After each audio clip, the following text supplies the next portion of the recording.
What's up, Pyromaniacs? Pyrostasis here. We are back in Black Ops 2 on Hijacked, doing a little FFA with the PDW. I've got the silencer and laser sight on this, I believe.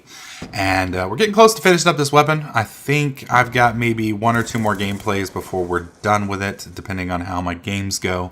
And then we're going to be moving on to the Vector, which I'm kind of scared of. But today we're going to be talking about a topic that is something that I have struggled with pretty much my entire YouTube career, and hopefully if I kind of give you my little beads of knowledge, then you guys might take something from it. It might save you guys a little bit of heartache.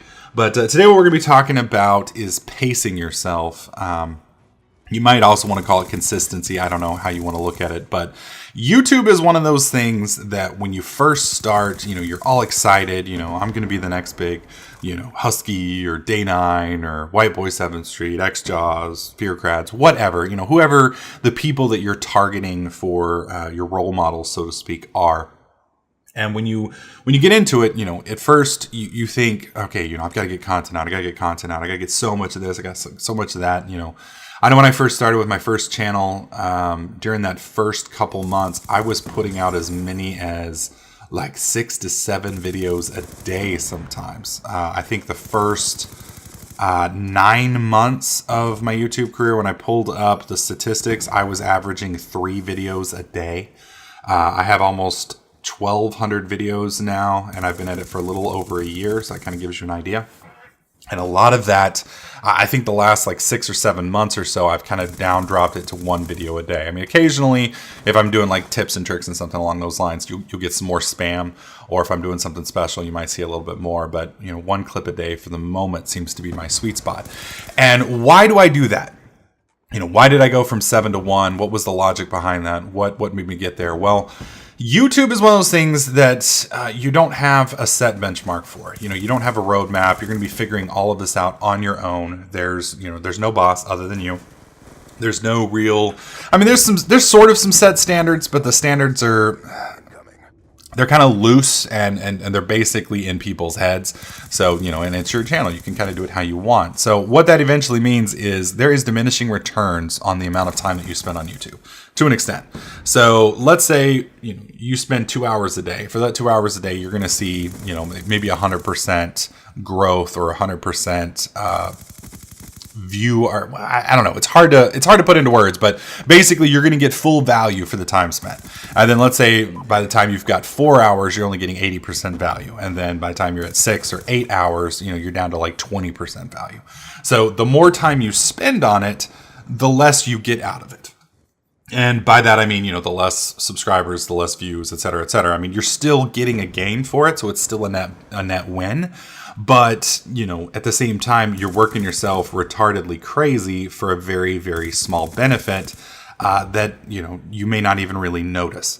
And over time, when you're doing, because that's the thing, you got to realize you're going to be doing this for, however long you want to stay on YouTube.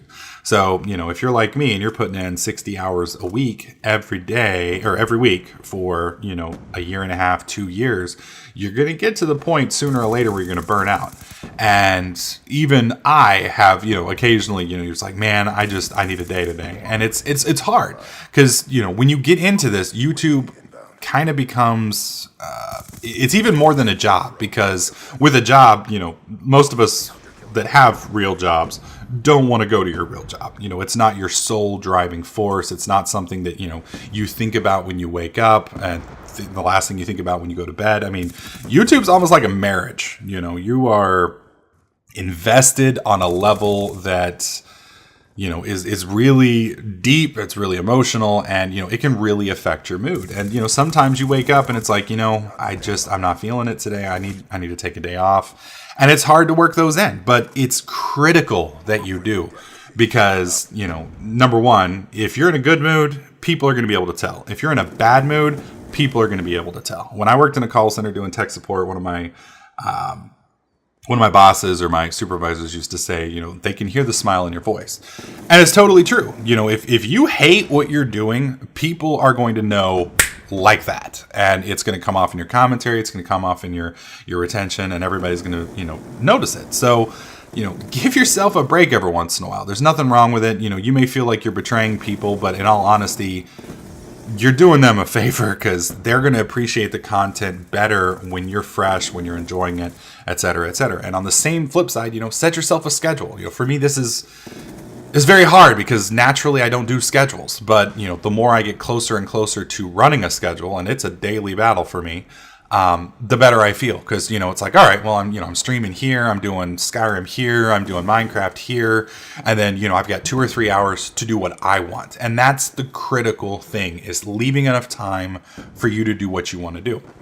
Because, when gaming is your outlet and YouTube is gaming, even in your downtime, you feel like you've got to be recording, and you really do need to leave yourself that time where you're off camera and you're just playing because, it's rough. When you're trying to get those gameplays, you're trying to get that footage, you're focused and you're not necessarily, you are enjoying the game, but you're not enjoying the game to the same level of just zoning out and shooting noobs or building things or, whatever gets you off, whatever, you're entertained by doing.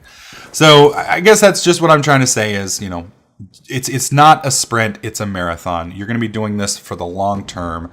Don't burn yourself out. Pace yourself because, there's a lot of years, there's a lot of hours, there's a lot of time that you're going to be spending on this.